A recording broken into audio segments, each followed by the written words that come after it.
ये है chapter 15। Chapter 15 में क्या पढ़ रहे हैं हम? सिमिलरिटीज पढ़ रहे हैं, ठीक है। तो इसके पहले हमने सारा सब कुछ देख लिया कि सिमिलर कैसे होते हैं, क्या क्या इसके क्राइटेरियाज होते हैं, यानी पोस्टुलेट, डबल एट या उसी को ट्रिपल ए बोलेंगे, एसएस और ट्रिपल एस, ठीक है। अब यहाँ पर हम ये देख रहे हैं कि यहाँ पर जो मेन सबसे फर्स्ट थ्योरम है इस चैप्टर का वो क्या है? चैप्टर ये टाइप नंबर 9 है। इसमें देखो ये है थ्योरम आपका basic proportionality theorem with application. क्या है थ्योरम? बीपीटी भी बोलते हैं इसको, बेसिक प्रोपोर्शनलिटी थ्योरम, ठीक है। क्या बोलते हैं इसको? Basic proportionality theorem. ये ऐसा नहीं कि सिर्फ मैथ्स में बस यूज होगा, ये फिजिक्स में भी यूज होता है ना। सबसे ज्यादा यूज होने वाला थ्योरम यही है, ठीक है। चलो अब देखते हैं यहाँ पर ये थ्योरम है क्या। इस थ्योरम में पूरा ध्यान से समझना, एक ही बार में याद भी हो जाएगा, है ना। A line drawn parallel to one side of a triangle। यहाँ पर ध्यान दो, एक हमारे पास क्या है? ट्रायंगल है। इस ट्रायंगल के किसी भी एक साइड के, इस ट्रायंगल के, ये जैसे कोई एक ट्रायंगल है, इसकी किसी भी इस साइड के पैरेलल खींचो, या फिर इसके नहीं खींचना तो इसके पैरेलल खींचोगे, या इसके नहीं खींचना तो आपको इसके पैरेलल खींचोगे। तो किसी भी इस ट्रायंगल के किसी भी साइड के अगर पैरेलल कोई लाइन खींचते हो, समझ में आई बात? इस ट्रायंगल के किसी भी साइड के पैरेलल अगर कोई लाइन खींचते हो तो a line drawn parallel to one side of a triangle divides the other two sides proportionally। तो क्या होता है कि ये वाली जैसे इस लाइन के पैरेलल हमने जो क्या किया, इसको खींच दिया, ड्रॉ किया, तब क्या हुआ कि ये जो बाकी की जो बची दो लाइन थी, यानी किसकी? ट्रायंगल की। जब किसी एक ट्रायंगल के एक लाइन के पैरेलल अगर हम कोई दूसरी लाइन खींचते हैं तो वो बाकी दो लाइंस को क्या करेगी? प्रोपोर्शनली डिवाइड करती है। क्या करेगी? प्रोपोर्शनली। मतलब ये वाली जो लाइन है वो इस लाइन को और इस लाइन को देखो, दो हिस्सों में प्रोपोर्शनली डिवाइड कर दिया इसने। समझ में आई बात? क्लियर है? थ्योरम क्या बोलता है कि ट्रायंगल की किसी एक साइड के पैरेलल अगर आप कोई लाइन खींचते हो तो उसकी बची दो साइड्स को वो प्रोपोर्शनली डिवाइड करता है। समझ में आ गया? क्लियर है? चलो अब देखो इसको हमें प्रूफ करना है। तो प्रूफ करने में आपको लॉजिक पूरा लग गया होगा, क्योंकि मैंने अभी इसके पहले पोस्टुलेट पढ़ाए थे। हमने क्या पोस्टुलेट में कहा था कि जब भी अगर हमें कोई भी दो ट्रायंगल्स को सिमिलर प्रूफ करना हो तो पहले ये देखना पड़ता है कि दोनों में कॉमन है क्या। और सबसे पहली बात क्या होती है कि जिस ट्रायंगल को भी सिमिलर प्रूफ करना होता है तो उसको पहले लिखते हैं। तो देखो यहाँ पर सबसे पहले हमें देखना है कि गिवन क्या क्या दिया है। यहाँ पर गिवन दिया है एक ट्रायंगल एबीसी है, क्योंकि ट्रायंगल की बात किया तो ट्रायंगल का नामकरण करना जरूरी है, कुछ भी कर सकते हो। तो एबीसी है, line DE is drawn parallel to side. कौन सी साइड के पैरेलल? बीसी के पैरेलल। आप यहां लिख दो तो ज्यादा क्लियर रहेगा। लो बीसी के पैरेलल हमने क्या किया, एक हमारे पास ट्रायंगल एबीसी है, इसकी बीसी जो लाइन है इसके पैरेलल डीई हमने क्या किया, एक लाइन ड्रॉ किया। चलो ठीक है। और which meets AB at D, जो क्या हो रहा है, AB में कहां पर मिल रहा है? D पे मिल रही है, और AC में कहां पे मिल रही है? D। तो आपको इसको याद करने की जरूरत है ही नहीं, आप अपने अनुसार इसको लिख सकते हो, अपने ओन वर्ड्स में लिख सकते हो। जरूरी नहीं मैंने जैसा लिखा है वैसे ही लिखना है, या बुक में जैसा लिखा रहता है वैसे ही लिखना है। आप अपने अकॉर्डिंग उसको मोल्ड करके लिख सकते हो। जो आपको पहले लिखना है वो लिख सकते हो, जो आपको बाद गिवन में जो चीज दी है वो लिखनी है। कि एक ट्रायंगल है, पूरा देखो ध्यान से, एक बार में रट जाएगा। मोस्ट इंपॉर्टेंट थ्योरम कि एक ट्रायंगल है, उसके हमने एक साइड के पैरेलल क्या किया, दूसरी साइड खींच दिया, तो बाकी बची वाली दो साइड्स को क्या कर रहा है, वो एक प्रोपोर्शनली डिवाइड कर रहा है, ठीक है। अब प्रोपोर्शनली डिवाइड किया तो हमने मान लिया कि वहां पर एबीसी एक क्या है, ट्रायंगल है, उसकी एक बीसी नीचे वाली साइड है, उसके पैरेलल हमने उसी के ऊपर एक डीई साइड खींच दी, तो बाकी बची वाली साइड्स को क्या कर रहा है, इंटरसेक्ट कर रहा है। AB को कहां पर कर दिया, D पे, और इस साइड वाले को कहां पर कर दिया, E पे। क्लियर है? चलो अब देखो इसमें प्रूफ क्या करना है। प्रूफ यहां पर ये करना है AD अपॉन DB। क्या प्रूफ करना है, ये AD अपॉन DB, क्योंकि मैंने क्या बोला यहाँ पर प्रोपोर्शनली डिवाइड करता है, और प्रोपोर्शन का मतलब हाफ हाफ कर देता हूं, रेशियो में आ जाती चीजें। तो ये वाला हिस्सा इसके अपॉन में हो जाएगा, ये प्रूफ करना है, और ये वाला हिस्सा इसके अपॉन में आ जाएगा। इतनी बात समझ में आ गई? तो दिया क्या है और मकसद क्या है, गेम शुरू अब होगा। गेम में क्या होता है, यही होता है, आपको एक इक्विपमेंट दे देगा और टास्क दे देगा, ये दो चीज हो गई। अब उस टास्क को परफॉर्म कैसे करना है वो ध्यान दो। देखो प्रूफ करने मैंने पहले ही बोला कि जिस चीज को प्रूफ करना पड़ता है उसको पहले लिख देते हैं। हर क्वेश्चन में सेम प्रोसीजर फॉलो करनी है, समझ में आई बात। एक बार मैं पूरी डिटेल बता दे रहा हूँ कि करना क्या है इस टाइप इस चैप्टर के क्वेश्चन में या इससे आने वाले जैसे अभी टेंजेंशियल भी पढ़ेंगे वहां पर भी इनका सबका यूज होना है, ठीक है। तो इसके कॉन्सेप्ट को पूरा बेसिक कॉन्सेप्ट को समझना है। देखो प्रूफ में क्या करना है, जिन ट्रायंगल्स को हमें प्रूफ करना है उसको लिखो। क्या ट्रायंगल एबीसी, ये पूरा बड़ा वाला ट्रायंगल, क्लियर है। एबीसी मतलब ये पूरा बड़ा वाला triangle, and triangle AD, AD मतलब ये छोटा वाला ट्रायंगल, ये वाला पूरा बड़ा ट्रायंगल, यानी ये पूरा हमारे पास क्या रहेगा एबीसी, और उसके बाजू में जो रहेगा वो एडी। क्लियर है बात समझ में। तो ये दो ट्रायंगल्स हमें क्या लिख लेने। अब देखो एंगल, अब इन दोनों ट्रायंगल में आपको ये ध्यान देना है कि दोनों में इक्वल क्या है। तो दोनों में इक्वल क्या है, देखो यहां पर एंगल हमारे पास क्या है बी, और यहां पर हमारे पास एंगल क्या है डी। ये दोनों लाइंस क्या है यहाँ पर पैरेलल है, क्या है। और मैंने इसके बाद कल भी बताया था, क्या बताया था कल, कि जब दो लाइंस पैरेलल हो, क्या हो, जब टू लाइंस पैरेलल हो और उसमें कोई ट्रांसवर्स लाइंस हो तो इनके करस्पॉन्डिंग एंगल्स बन जाते हैं, बताया था। Corresponding angle, vertically opposite angle, interior alternate angle, ये सब बताते हैं ना।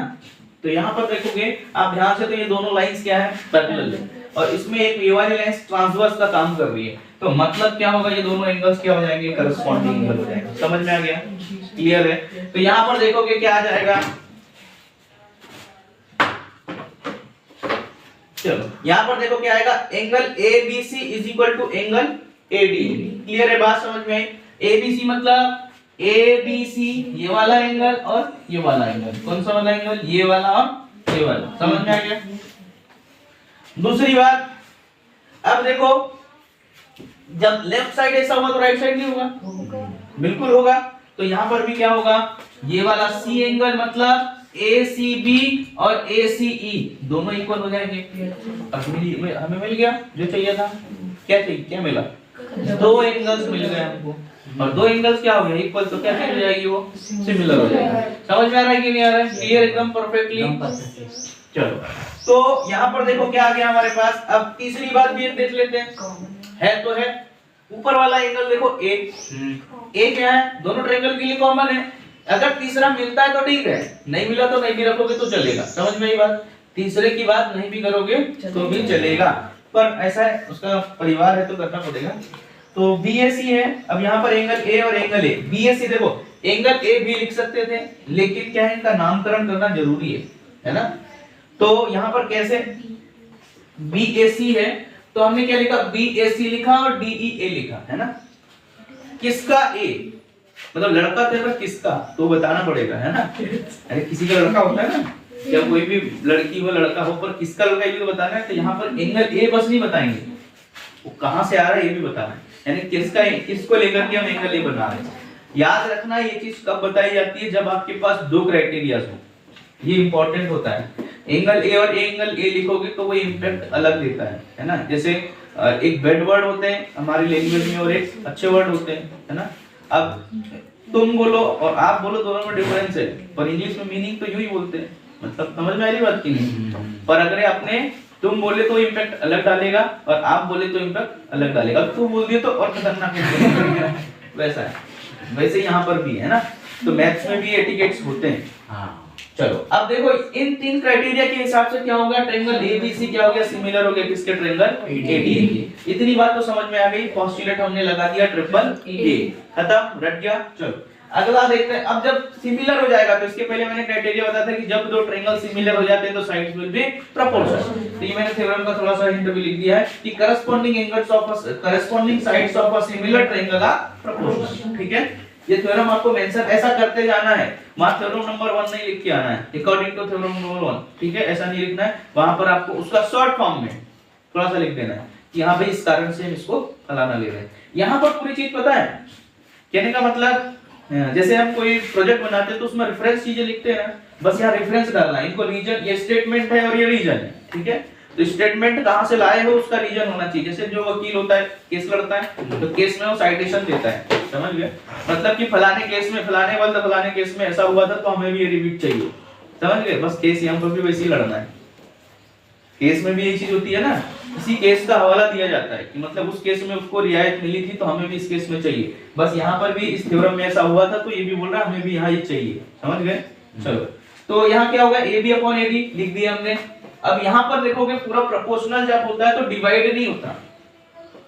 ये पूरा बड़ा वाला जो है हमारे पास ट्रायंगल ए बी सी का, ए बी बड़ी साइड ये ऊपर आ गई, तो इसी के प्रोपोर्शन में इसी की छोटी साइड ए डी आ जाएगी। फिर इसमें भी ए ई ए सी अपना बड़ा वाला साइड आ जाएगा, उसी की छोटी साइड ए ई आ जाएगी। इतना तो समझ में आता है। अब देखो ये जो बड़ा साइड है हमें इसको तोड़ना पड़ेगा। क्यों तोड़ना पड़ेगा? क्योंकि हमें क्या चाहिए यहाँ पर ए डी और इतना चाहिए। तो हमने क्या किया, इस बड़े साइड्स को हमने तोड़ लिया। क्या तोड़ लिया? A D plus D B तोड़ लिया। ठीक है, अपॉन क्या हो जाएगा हमारे पास AD। तो AB को हमने क्या तोड़ लिया, AD प्लस DB तोड़ लिया। क्लियर है बात समझ में? चलो, और दूसरा हमने क्या किया, AC को हमने AE प्लस EC में तोड़ लिया। क्लियर है बात समझ में आ रही है? चलो, अब देखो यहाँ पर जब हमने दोनों को जितना था उसको हमने तोड़ दिया। अब देखो तोड़ने पर क्या किया हमने, AD यहाँ पर देखोगे ये जो AD है वो इस AD के भी बराबर है और इस AD के भी अपॉन में। यहाँ पर AE जो इसके अपॉन में भी है इसके अपॉन में, दोनों के अपॉन में। तो यहाँ पर क्या करेंगे, AD अपॉन AD क्या हो गया, और ये समझ में आ रहा है ना, सबको मैंने बांट दिया। अब AD अपॉन AD क्या हो गया 1, DB अपॉन AD क्या हो गया सेम ही रहेगा, फिर AE अपॉन AE रहेगा, फिर EC अपॉन AE रहेगा। अब यहाँ पर देखोगे बोथ साइड में देखो ये 1 इस साइड भी है, इसको अगर मैं इस साइड लाऊंगा तो 1 से 1 क्या हो जाएगा, कैंसिल हो जाएगा। क्लियर है बात समझ में? लेकिन अब देखो कैंसिलिंग फ्रॉम बोथ साइड, दोनों साइड से हम क्या कर देंगे, इसको कैंसिल कर देंगे। तो क्या बचा, DB अपॉन AD और EC अपॉन AE। तो अब देखेंगे हम हमारे पास क्या आ गया, इसको अभी देखो ये प्रूफ नहीं हुआ, थोड़ा उल्टा है, तो हम क्या करेंगे, इसको रेसिप्रोकल कर देंगे। क्योंकि जब हमें कोई चीज चाहिए तो हम उसको अपने हिसाब से मोल्ड कर सकते हैं। तो हम क्या करेंगे, यहाँ पर उसको रेसिप्रोकल करेंगे तो AD upon DB is equal to AE upon EC और ये हेंस प्रूफ हो जाएगा। समझ में आ गई बात? क्लियर है? इसमें क्या क्या किया, दो ट्रायंगल दिए थे, दो ट्रायंगल की एक साइड पैरेलल खींच ली तो पता चला कि वो दो साइड बाजू वाली साइड को काट दिया, और जब काट दिया उसने क्या किया, उसको बांट दिया, किसमें, प्रोपोर्शन में बांट दिया। और जब ऐसा हुआ तो बताना भी पड़ेगा कि इसमें क्या क्या इसके पीछे का साइन बताना था, है ना। तो उसमें क्या क्या लगा दिया हमने, सबसे पहले उसको सिमिलर प्रूफ किए। रिश्तेदारी बताना जरूरी है, अगर नहीं बताओगे तो भगा देगा। तो मतलब यहाँ पर दो ट्रायंगल की पहले रिश्तेदारी प्रूफ की, और प्रूफ करने के बाद बताया कि ये इसका मेंबर है, और फिर ये प्रूफ होता है। बट एक बात याद रखना, ऊपर वाला तभी खुश होगा जब आप खुद खुश रहोगे, पर तब तुम खुद कब खुश रहोगे, जब आपके आसपास के लोग खुश रहेंगे। समझ में आई बात? आसपास पड़ोस का भी खुश रहता है। वहीं पे बोल रहा हूं, एक बात समझ लो कि अगर आपके घर के मेंबर खुश नहीं है तो आप भी खुश हो ही नहीं सकते, और अगर आप खुश नहीं तो ऊपर वाला भी खुश नहीं होगा। कोई फोकस वाली बात, फैमिली खुश, आप खुश, और आप खुश तो ऊपर वाले खुश, छत के ऊपर नहीं। चलो भाई ठीक है, अगला टाइप क्या है हमारा, टाइप नंबर 10 है, 15 चैप्टर का टाइप नंबर 10 है, जिसमें बीपीटी का रिवर्स पढ़ने वाले हैं। ठीक है, रिवर्स बीपीटी, बीपीटी मतलब बेसिक प्रोपोर्शनलिटी थ्योरम का रिवर्स, या जिसको हम कन्वर्स भी बोलते हैं। ठीक है, अब देखो यहाँ पर कन्वर्सली क्या है, इसका थ्योरम ध्यान से समझना है। ठीक है, वो तो समझ में आ गया था, इसको भी समझ लेना है। If a line divides any two side, अगर दो लाइन डिवाइड करती है किसको, अगर कोई लाइन डिवाइड करती है any two sides of a triangle proportionally, अगर कोई लाइन किसी ट्रायंगल को, ट्रायंगल हमने मान लिया एक एबीसी ट्रायंगल है, इसमें एक लाइन है डी, वो क्या कर रहा है कि इन दोनों साइड्स को, इसी ट्रायंगल की दोनों साइड्स को डिवाइड कर रहा है प्रोपोर्शनली, तब जब ट्रायंगल को प्रोपोर्शनली कर रहा है, ठीक है, the line is parallel to the third side, तब बोलेंगे कि ये जो लाइन है ये इसके पैरेलल है। समझ में आई बात? तो यहाँ पर रिश्तेदारी बताने का उल्टा सिस्टम, ठीक है, रिलेशनशिप बताना है लेकिन उल्टे तरीके से। ठीक है, तो उल्टे तरीके से बताने का मतलब क्या, इसके पहले हमने क्या देखा था कि अगर कोई ट्रायंगल है, डीपीटी में क्या देखा था, अगर कोई ट्रायंगल एबीसी है और हमने किसी साइड के पैरेलल कोई साइड खींच दी तो वो दो साइड्स को डिवाइड करेगा, और वो मतलब वो प्रोपोर्शनली डिवाइड हो जाएगा। ठीक है, आवाज नहीं कर रहा है ना, तो ये चीज हमने बीपीटी में देखा था। लेकिन इसके कन्वर्स में क्या देखना है कि अगर कोई लाइन जो है वो क्या कर रही है, दो साइड्स को डिवाइड कर रही है प्रोपोर्शनली, तो वो लाइन ही पैरेलल होगी। समझ में आई बात? क्लियर है, ठीक है। उसी का उल्टा रहेगा इसमें, उसमें जो प्रूफ करना था ये यहाँ गिवन है, यहाँ पर जो गिवन है वहां वो प्रूफ किया था। क्लियर है, समझ में आ गया। चलो कैसे, देखो इन ट्रायंगल एबीसी, हमारे पास ट्रायंगल एबीसी है, D is point in AB, D जो पॉइंट है वो कहां पर AB पे, and E is point on AC, और E जो है पॉइंट किस पर है, AC पे। तो ये दोनों क्या कर रहे हैं, सच दैट क्या है, दोनों क्या कर रहे हैं, इक्वली प्रोपोर्शनली इसको डिवाइड कर रहे हैं। तो क्या आ गया, AD upon BD, AE upon EC, ये कहां से आया था, BPT से आया था, BPT से आया था, तो गिवन ही है। तो हमारे पास BPT के बाद क्या हो गया, लाइन ये अब ये पैरेलल हो गई। तो हमने क्या लिख दिया यहाँ पर, DE parallel to BC। Clear है बात। चैप्टर 15 का सिमिलरिटीज का टाइप नंबर 11 है, ठीक है। अभी तक इसके पहले हमने क्या क्या देख लिया, BPT देख लिया, BPT का कन्वर्स देख लिया, बेसिक प्रोपोर्शनलिटी थ्योरम देखा, उसका हमने कन्वर्स भी देख लिया। अब यहाँ पर क्या है कि उनका यूज होना है। जैसे अभी हमने क्वेश्चन क्या पूछा था कि सर जो है थ्योरम बहुत छोटे छोटे होते हैं, क्वेश्चन में इतने लंबे लंबे क्यों होते हैं। तो भैया देखो, थ्योरम जो होता है ना, किसी और के लाइफ का एक्सपीरियंस होता है, समझे, और जो आपकी लाइफ चल रही है वो है आपका सॉल्यूशन। तो समझ में आई बात कि थ्योरम छोटे होते हैं क्योंकि वो दूसरे थ्योरम का एक्सपीरियंस यानी प्रोडक्ट होता है, समझे, इसलिए वो छोटे होते हैं। और जो ये क्वेश्चन होते हैं ये क्या है, आपकी खुद की लाइफ चल रही है जिसमें दूसरों की लाइफ के एक्सपीरियंस को इन्वॉल्व करके फिर अपनी लाइफ बेहतर बनानी है। एग्जैक्टली ये थ्योरम है और इस टाइप से क्वेश्चन सॉल्व होते हैं, समझ गए। चलो तो देखो यहाँ पर क्वेश्चन क्या बोल रहा है, इन द एडजॉइनिंग फिगर, यहाँ पर जो फिगर दिख रहा है ABC, DE parallel to BC, जो DE है वो क्या है, BC के पैरेलल है, एंड D डिवाइड्स, D जो डिवाइड कर रहा है AB को इन रेशियो, कितने रेशियो में डिवाइड कर रहा है, ये 2:3 में। फाइंड करना है हमें AE अपॉन EC, क्या निकालना है, AE अपॉन EC और AE अपॉन AC, और D, और तीसरे में क्या निकालना है, DE if BC is equal to 7.5 centimetre, और थर्ड में क्या निकालना है हमें, DE भी निकालना है, ठीक है। इतनी सारी चीज निकालना है, और भी दिया थोड़ा सा है ना। तो ये देखो जितना कम दिया रहते हैं उसमें ज्यादा आपको निकालना रहेगा, पर कैसे निकालेंगे, देखो यहाँ पर हमने सबसे पहले वाले में क्या, AE अपॉन EC प्रूफ करना है। क्लियर है बात। तो इस कंडीशन में हमें क्या देखना है, देखो a line drawn parallel to one side of a triangle divide the other two sides proportionally. Proportionally क्या होता है, वो डिवाइड कर देता है। क्लियर है बात, समझ में आ रही है क्या, कि जब कोई हम लाइन किसी लाइन के पैरेलल, किसी ट्रायंगल में एक लाइन के पैरेलल दूसरी लाइन को खींचते हैं तो वो क्या करेगा, बाकी जो साइड्स है उसको क्या करेगा, प्रोपोर्शनली डिवाइड कर देगा। ये हमने बीपीटी में पढ़ा था। अब ये चीज होगा तो हम क्या कर देंगे, AD अपॉन DB लिखेंगे। इस AD upon DB proportionally divide हो रहा है, और AE अपॉन EC लिख देंगे। क्लियर है, ये इतना समझ में आ गया। इक्वेशन नंबर इसको हमने 1 दे दिया। उसके बाद क्या बोला, आल्सो गिवन दैट, क्या उसने क्या दिया कि D जो है वो डिवाइड कर रहा है AB को कितने रेशियो में, 2:3 में। तो हम क्या लिख देंगे, AD को AD अपॉन DB, ये है AD upon DB is equal to कितना है, 2/3। ये इक्वेशन नंबर 2 है। अब दोनों इक्वेशन को हम क्या कर देंगे, मिला देंगे, तो क्या मिलेगा हमें, AE अपॉन निकल जाएगा, AE इज इक्वल टू 2/3, क्योंकि दोनों का लेफ्ट हैंड साइड इक्वल है तो right hand side will be equal. ये बात समझ में आ गई कि ये AE अपॉन EC कहां से आया। क्लियर है, क्या किए, इन दोनों का लेफ्ट हैंड इक्वल है तो राइट साइड क्या हो जाएगा, इक्वल। तो AE upon EC is equal to क्या हो जाएगा, 2/3। क्लियर है। चलो अब देखो दूसरा वाला क्या बोल रहा है कि AE अपॉन AC निकालना है। क्या, AE अपॉन AC निकालना है। तो यहाँ पे वापस क्या होगा, देखो AE अपॉन AC निकालना था, AE अपॉन AC यानी हाफ वाले से पूरी वाली को। तो क्या करेंगे, AE का तो AE रहेगा, लेकिन AC को हम क्या लिख सकते हैं, AC को हम क्या लिख सकते हैं, AE अपॉन EC लिख सकते हैं। तो हमने यहाँ लिख दिया AE प्लस EC लिख सकते हैं। AC को हम AE प्लस EC लिख सकते हैं, इसलिए हमने AC को यहाँ पर ब्रेक कर दिया। तो AE की वैल्यू 2 है, कहाँ से मिली हमको, यहाँ से मिल रही है।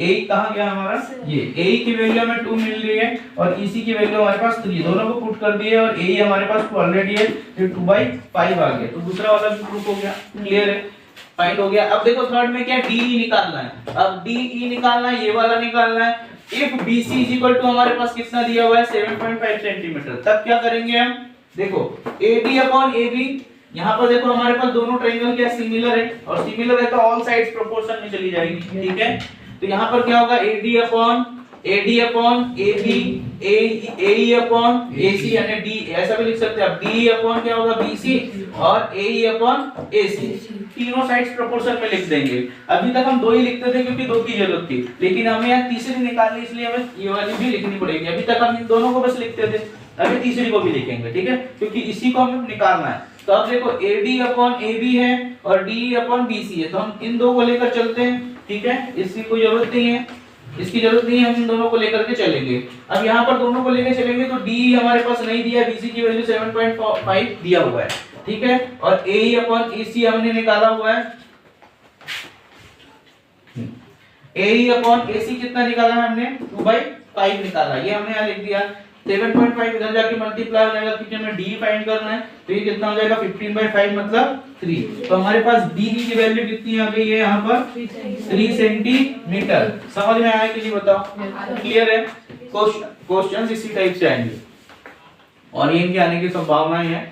देखो यहाँ पर थोड़ा सा डिफरेंस ये आ सकता है कहीं पर, जैसे यहाँ पर आपको मिला क्या, AE अपॉन EC निकालने मिला था, AE अपॉन EC, या AB अपॉन AD निकालने मिल सकता है, AB निकालने मिल सकता है। अगर इस साइड यहाँ पूछा तो इस साइड पूछ सकता है, यहाँ पर पूछा पैरेलली, अब यहाँ जैसे DE निकालने बोला हो सकता है, BC निकालने बोले हो, D दिया है, समझ में आई बात? तो ये इस टाइप से मोल्ड करेगा, लेकिन टाइप वाइज ये क्वेश्चन है, तो इसलिए इन पे प्रैक्टिस करना है, ठीक है। ये क्वेश्चंस कम समय में बनने वाले क्वेश्चन है, इनमें कैलकुलेशन ज्यादा नहीं है, लॉजिक ज्यादा है बस। लॉजिक भी क्या कि इसमें कौन सा थ्योरम लगेगा। अगर आपने इसके सारे क्राइटेरिया पढ़ लिए और ये दोनों थ्योरम, दो थ्योरम हमने पढ़ लिया, एक बीबीटी और उसका कन्वर्ज, और दूसरा हमने तीन उसके क्राइटेरिया, तीन क्राइटेरिया दो थ्योरम, ये करने से आपकी बहुत हेल्प हो जाएगी। और फिर इतना अगर बनेगा तो क्वेश्चंस को एनी हम किसी भी कंडीशन में प्रूफ कर दोगे, समझ गए? प्रूफ करने का तरीका मैंने बता दिया कि दो ट्रायंगल अगर प्रूफ करने बोला है तो समझ लेना कि उसमें ढूंढना है आपको कि कौन से एंगल इक्वल हो सकते हैं, और उसके एंगल इक्वल होने के चांसेस भी मैंने बता दिया। Alternate angle, corresponding angle, vertically opposite angle, या तो फिर कॉमन एंगल। बोलो। मैं बोले जैसे थ्योरम आपने बता दिए, अब थ्योरम जैसे 2 या 3 है, अब आगे पीछे लिख दिया उसको, लेकिन आंसर सही आया तो आप वो क्वेश्चन सही रहेगा। देखो आगे पीछे नहीं, सब सिचुएशन के हिसाब से ही चीजें लगानी पड़ती हैं, समझ में बात? पहले ऐसा नहीं है ना कि आटा से रोटी बनाए फिर भूनेंगे, पहले आटे को भूनना पड़ेगा फिर रोटी बनेगी, समझ में आई बात? ये नीचे डिवाइड मतलब 2+3 ब्रेक कैसे हुआ कि इसको डायरेक्ट नहीं लिख सकते? ये हाँ हाँ, तो तुम इतने माइंडेड हो और ये टैलेंटेड हो तो लिख देना भैया। इसको जब हमने लिखा है, हमने निकालना क्या है, यहाँ पर AE अपॉन AC निकालना है, और यहाँ पर AC हमारे पास डायरेक्ट दिया नहीं है, तो हमें AC को तोड़ करने के बाद ही इनकी वैल्यूज दी है ना, तो इसलिए इसको हमने तोड़ा क्योंकि उसकी वैल्यू दी है, समझे? AC को AE और EC में इसलिए तोड़ा क्योंकि AE और EC की वैल्यू हमारे पास दी है। चैप्टर नंबर 15 सिमिलरिटीज का क्या है, टाइप नंबर 12, ठीक है। तो इसके पहले हमने क्या देख लिया, बीपीटी देखा, बेसिक प्रोपोर्शनलिटी थ्योरम देखा, उसका रिवर्स देखा, उसका यूज भी देखा, लेकिन अभी तक हमने सिर्फ प्रूफ करने वाली चीजें देखी थी। लेकिन यहाँ पर थोड़ी सी वैल्यूज से रिलेटेड चीजें देखेंगे, जहां पर वैल्यूज गिवन होगी और वहां पर भी थ्योरम लगाना है। देखो इन ट्रायंगल एबीसी क्या है क्वेश्चन में, ये क्वेश्चन है पूरा, है ना। In triangle ABC, D and E are points on the sides AB and AC are respectively। देखो ABC एक ट्रायंगल है, इसमें D और E क्या है, पॉइंट्स है। AB पर D पॉइंट है और AC पर E पॉइंट है। Find whether DE parallel to BC, और यहाँ पे बोला है कि DE पैरेलल है BC के भी।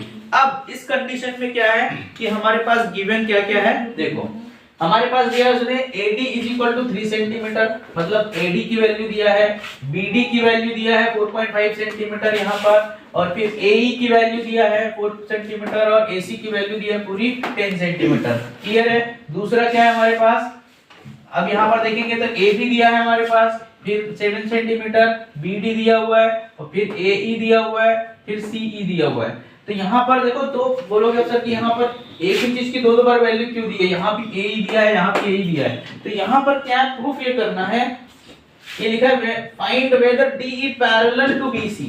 जब DE पैरेलल टू BC है तो हमें यहाँ पर फाइंड करना है कि ये रीडिंग्स देने पर क्या वो पैरेलल आएगा, या ये रीडिंग्स देने पर क्या वो पैरेलल आएगा। समझ में आई बात? अगर हम ये साइड्स की रीडिंग अगर ये देंगे तो वो पैरेलल प्रूफ होगा कि नहीं होगा, तो वही देखते हैं। देखो दिया क्या है, DE will be parallel to BC only when AD upon BD is equal to AE upon EC। AD upon BD और AE अपॉन EC, ये कंडीशन जब आएगी तभी PC जो है वो DE के पैरेलल होगा। ये हमने कहां पर पढ़ा है? BPT में पढ़ा था। समझ में बात क्लियर? अब देखो इसमें क्या दिया है, सिंस AD हमारे पास 3 से पहले वाले का ले रहे हैं, अभी पूरी की पूरी चारों चीज जो गिवन है वो लिख दी हमने, क्लियर है। अब यहाँ पर देखो AD हमारे पास दिया था 3 सेंटीमीटर लिख दिया, BD हमारे पास दिया 4.5 सेंटीमीटर, AE हमारे पास दिया है, लेकिन यहाँ पर देखो AD मिल गया, BD मिल गया, AE मिल गया, लेकिन C नहीं है, तो C हमें निकालना पड़ेगा। तो C क्या है? ये है, तो C को हम क्या लिख सकते हैं? AC माइनस AE लिख सकते हैं। तो AC माइनस AE करेंगे तो 10 माइनस 4 आ गया, AC माइनस AE करेंगे तो 10 माइनस 4 मतलब 6। तो यहाँ से इसकी कितनी वैल्यू मिल गई हमें? 6 मिल गई। अब देखो क्या हो जाएगा, AD अपॉन BD, यहाँ पे हम इसमें वैल्यू पुट करना चालू कर देंगे। AD upon BD is equal to AE upon C। तो यहाँ पर देखो AD, अब यहाँ पर क्या करेंगे हम? पहले एक बार इसको निकालेंगे, एक बार हमने AD अपॉन BD निकाला और एक बार AE अपॉन C निकालेंगे, ठीक है। अब इस कंडीशन में देखो AD अपॉन BD में AD की वैल्यू कितनी है हमारे पास? AD यहाँ पर देखो AD हमारे पास 3 दिया है और BD कितना है हमारे पास? 4.5। हमने क्या किया, यहाँ से डेसिमल हटाएंगे तो 30 आ जाएगा, 30 अपॉन 45 मतलब 52 जा। अगर ऐसा नहीं समझ में आ रहा है तो यहाँ पर देखो ये हो जाएगा 30 अपॉन 45, 15 3 जा और 15 2 जा, तो ये आ जाएगा 2/3। क्लियर है? समझ में आ गया? अब देखो एक हमारे पास मिल गया। जब भी हमको कोई चीज प्रूफ करना हो, अगर दो है ये और ये, तो पहले इसकी वैल्यू निकालेंगे फिर इसकी वैल्यू, दोनों की वैल्यू अगर सेम है तो हम दोनों को इक्वल या नॉट इज इक्वल टू बताएंगे, ठीक है। तो हमने AD निकाला 2/3 आया, तो अभी तो कोई बात नहीं हुई। अब हमने AE अपॉन EC निकाला, AE की वैल्यू हमारे पास कितनी है? 4 दिया है और C की वैल्यू 6 है। इसको भी सॉल्व किया तो हमने कैंसिल किया तो 2 जा 2 3 जा 2/3 आया। अब देखो यहाँ पर AD upon BD is equal to AE upon C, दोनों में क्या आ रहा है हमारे पास? 2/3 आ रहा है, मतलब दोनों क्या हो गया? इक्वल हो गया, और इक्वल हो गया तो ये साइड यानी DE पैरेलल BC के है, तो यहाँ पर ये सही बोला, ठीक है। अब दूसरा भी चेक कर लेते हैं। दूसरे में क्या है? AD upon BD।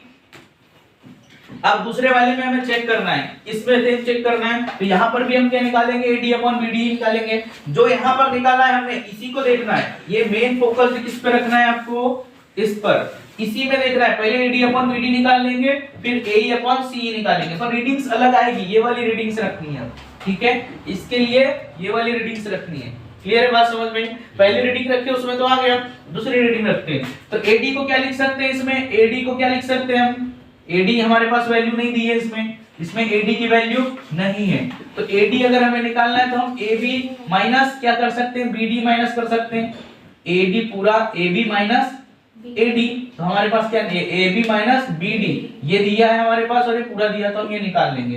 तो हमारे पास क्या है? AB की वैल्यू इसमें कितनी दी है? 7 दिया है, और BD की वैल्यू कितनी दी है? 4.5, और BD की वैल्यू 4.5 है, नीचे रखेंगे तो ये हमारे पास 2.545 आ गया। तो हमारे पास AD अपॉन BD कितना आ गया? इतना आ गया, क्लियर है। अब दूसरा हम क्या निकालेंगे? इसी को हम क्या निकाल सकते हैं? या डेसिमल हटा देंगे, डेसिमल से डेसिमल कैंसिल हो जाएगा, तो यहाँ पर 5/9 आ जाएगा ये, तो यहाँ AD upon BD is equal to कितना आ जाएगा? 5/9। कैसे आया और एक बार और देख ही लो कि बता दे रहा हूँ मैं। देखो यहाँ पर 25 अपॉन 45 हो जाएगा, ठीक है। अब 5 से काटोगे तो 5 9 जा और 5 5 जा, ठीक है, तो 5/9 आ गया। अब यहाँ पर आप ऐसा इसको कर दो, चलो ठीक है, इसमें ये आ गया। अब देखो यहाँ पर ये आ गया दूसरा, AE अपॉन C निकाल लेंगे। AE अपॉन C, A की वैल्यू 3.5 है हमारे पास और C की वैल्यू 5.6 है, तो ये कितना आ जाएगा? डेसिमल से डेसिमल कट जाएगा, तो कितना बचा हमारे पास? 35.56, क्लियर है। अब इसको आप कैंसिल कर सकते हैं, किससे कैंसिल हो जाएगा? 7 5 जा और 7 5/8। अब देखो यहाँ पर इसमें क्या आया था? 5/9 आया था, इसमें 5/9 आया था और इसमें 5/8 आ रहा है, मतलब दोनों इक्वल नहीं है। अब जब दोनों इक्वल नहीं है तो D not parallel to BC, तो D is not parallel to BC, क्योंकि दोनों रेशियोज की साइड इक्वल स्ट्रेंथ नहीं है, ठीक है, क्लियर है। ये क्या है? चैप्टर नंबर 15 का टाइप नंबर 13 है, ठीक है। इसमें क्या है?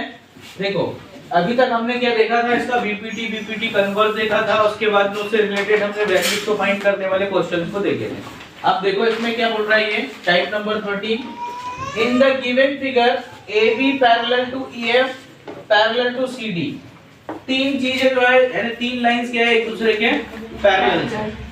अब यहाँ पर देखो इसमें क्या लिखा है, in the given figure AB parallel to EF parallel to CD, given that क्या दिया हुआ है, AB कितना दिया है 7.5 सेंटीमीटर, हमारे पास AB दिया हुआ है, EG दिया हुआ है, EG के बाद में GC दिया हुआ है, उसके बाद में हमारे पास DC दिया हुआ है ना, और कैलकुलेट क्या करना है हमें, EF और AC, A से C कैलकुलेट करना है। तो देखो जो चीज हमारे पास गिवन है उसी के अकॉर्डिंग हम यहाँ पर वैल्यूज पुट करेंगे, पर जब भी याद रखना कि इस टाइप का डायग्राम आएगा और वहां पर आपको वैल्यूज दी रहेगी, तब आपको क्या करना है, सबसे पहला काम क्या होता है, सिमिलर प्रूफ करना, क्योंकि सिमिलर प्रूफ करोगे तभी हम उसकी साइड्स को प्रोपोर्शन में लिख पाएंगे और तभी हम उसकी वैल्यू पुट कर सकते हैं, डायरेक्टली वैल्यूज पुट नहीं कर सकते। ठीक, सबसे पहले क्या करेंगे यहाँ पर, इन ट्रायंगल EGF क्या लिया है हमारे पास, ट्रायंगल कौन सा ले लेंगे यहाँ पर, EGF और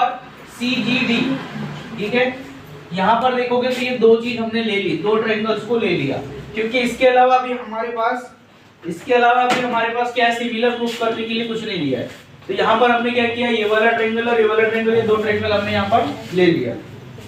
अब देखो इसमें EGF दिख रहा है यहाँ पर, EGF इज इक्वल टू क्या हो जाएगा आपका, CGD। इन दोनों ट्रायंगल में सबसे पहले ये ध्यान देना है कि इन दोनों में कॉमन क्या हो सकता है जिससे सिमिलर प्रूफ हो जाएगा। यहाँ पर देखो ये वाला ट्रायंगल और ये वाला ट्रायंगल दोनों के वर्टिकली अपोजिट ट्रायंगल्स है, वर्टिकली अपोजिट एंगल है, तो देखो इसको हम क्या लिख सकते हैं, EGF और CGD दोनों क्या हो जाएंगे आपके, इक्वल हो जाएंगे, जो वर्टिकली अपोजिट है। ठीक है, इसके बाद क्या है हमारे पास, ये वाला एंगल और ये वाला एंगल, एंगल F और एंगल D दोनों क्या है, अल्टरनेट इंटीरियर एंगल है, अल्टरनेट एंगल है, तो मतलब इसको हम अल्टरनेट एंगल बस लिख सकते हैं। इन दोनों एंगल्स के बेसिस पे दोनों क्या हो जाएंगे, सिमिलर हो जाएंगे, तो हम इसको क्या लिखेंगे, triangle EGF similar to triangle CGD। ठीक है, बाय डबल ए पोस्टुलेट लगा देंगे इसमें और दोनों क्या हो जाएंगे, सिमिलर। अब सिमिलर हो गए तो क्या होगा, इनकी साइड्स प्रोपोर्शन में आ जाएगी। अभी अब ये समझ में नहीं आ रहा होगा आपको कि सर हमने ये ही दोनों जो है ट्रायंगल क्यों लिया।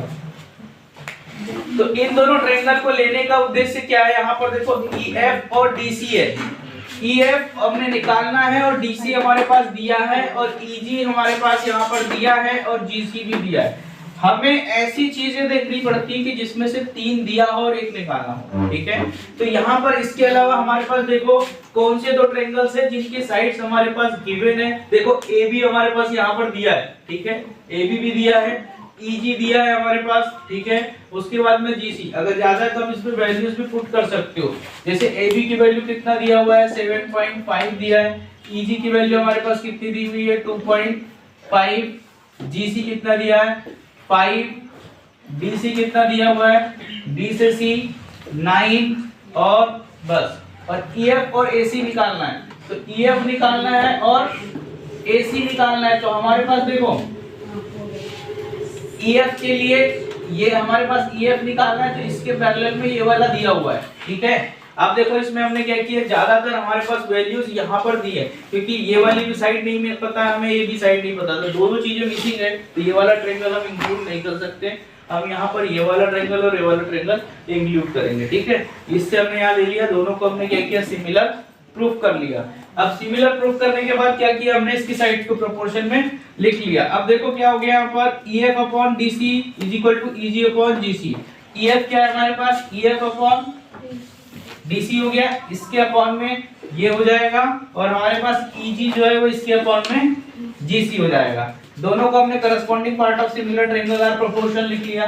ठीक है, अब यहाँ पर देखो EF की वैल्यू हमें निकालनी है और EG की वैल्यू हमारे पास 2.5 दी है, GC की वैल्यू हमारे पास कितनी दी है 5 और DC की वैल्यू 9 दी है। EF हमें निकालनी है तो हम क्या करेंगे, इधर जाके मल्टीप्लाई हो जाएगा 2.5 into 9 upon 5, तो 2.5 बन जाएगा, 2 टाइम जाएगा तो हो जाएगा 9/2। तो EF जो है हमारे पास कितना आ जाएगा 4.5 सेंटीमीटर। कितना आ जाएगा ये 4.5 सेंटीमीटर। दूसरा हमें क्या निकालना है, इसी का सेकेंड पार्ट में क्या करना है, हमें AC फाइंड करना है। ठीक है, अब AC फाइंड करने के लिए ये AC के लिए हमें क्या चाहिए, पूरे बड़े ट्रायंगल की वैल्यूज चाहिए। ठीक है, अब ये बड़े ट्रायंगल की वैल्यूज चाहिए तो हम क्या करेंगे, इसके ये दो ट्रायंगल्स ले लेंगे, ये पूरा का पूरा ये वाला ट्रायंगल ले लेंगे। ठीक है, जहां पर AC इंक्लूडेड है, तो हमने इसका एक डायग्राम बना लिया ABC और यहाँ पर EFC। ठीक है, कौन सा, ये EFC को ये अलग पार्ट कर दिया। और ये अब यहाँ पे इन दोनों को पहले क्या करना पड़ेगा, हमें सिमिलर प्रूफ करना पड़ेगा, तभी हम इसमें PPT लगा पाएंगे। ठीक है, अब देखो जब सिमिलर प्रूफ करना है तो प्रूफ कैसे करेंगे, यहाँ पर लॉजिकली भी आप लिख सकते हो। देखो इसमें हमें जो फाइंड करना है वो EC निकालना है, तो EC क्या होगा आपका, EG प्लस GC होगा। ठीक है, तो EC क्या हो जाएगा, EG प्लस GC, तो हमारे पास 7.5 मिल गया हमको। क्या यहाँ से EC ये 7.5 मिल गया। इसके बाद बाकी हमारे पास कौन सी वैल्यू गिवन है, यही बस है, और हमारे पास A वाली गिवन है। ठीक है, AB। अब देखो यहाँ पर ये, इसको पहले हमें सिमिलर प्रूफ करना पड़ेगा, तो कैसे प्रूफ होगा, देखो ये वाला एंगल C जो है वो इस ट्रायंगल के लिए और इस पूरे ट्रायंगल के लिए कॉमन है, पहला वन। ठीक है, दूसरा यानी यहाँ पर पहला कंडीशन में क्या आएगा, angle C equal to angle C common हो गया। ठीक है,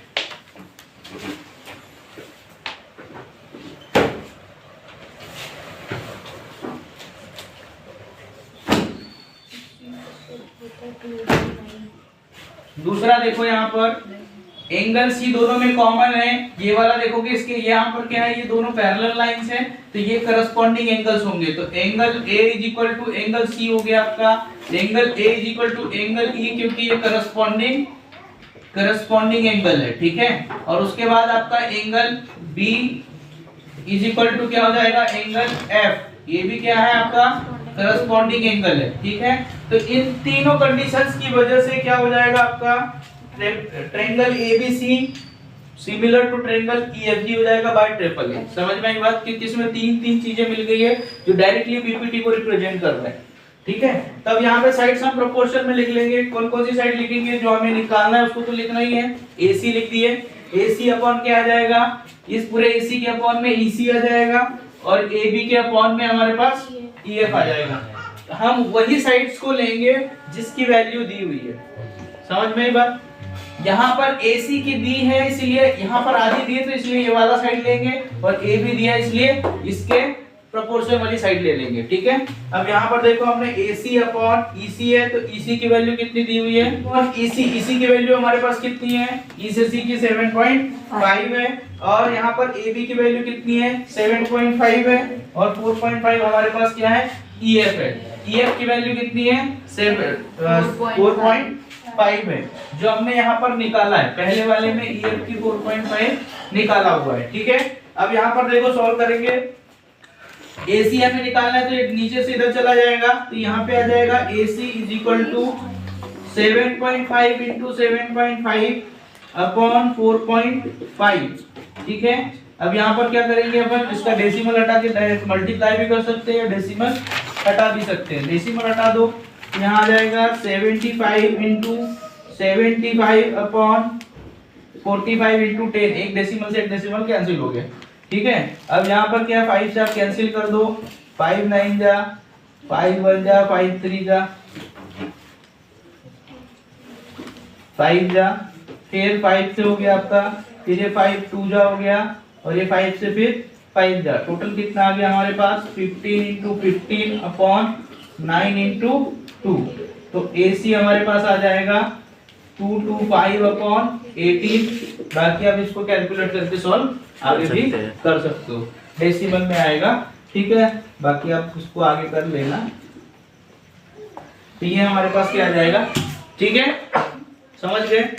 तो यहाँ पर इस टाइप के क्वेश्चन में क्या करना है, जो हमारे पास जिस साइड्स की वैल्यू दी रहेगी उसमें से ट्रायंगल्स को पिकअप करना है, उनको सिमिलर बताना है, उनकी साइड्स प्रोपोर्शन में लगानी है और सॉल्व करना है।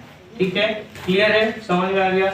इस टाइप के क्वेश्चंस आएंगे ही आएंगे। अब पीवाई के क्वेश्चन देखेंगे तो इस टाइप के क्वेश्चन आपको ज्यादा मिलेंगे, जिसमें वैल्यू दी रहेगी, क्योंकि वो डायरेक्ट प्रूफ करने वाले तो देते ही है, क्योंकि इसमें दोनों चीज का फ्लेवर है, एक बार प्रूफ भी करना है और दूसरी चीज इसमें वैल्यू भी फाइंड करनी है, इसलिए इन क्वेश्चंस के आने की संभावना ज्यादा है। ठीक है।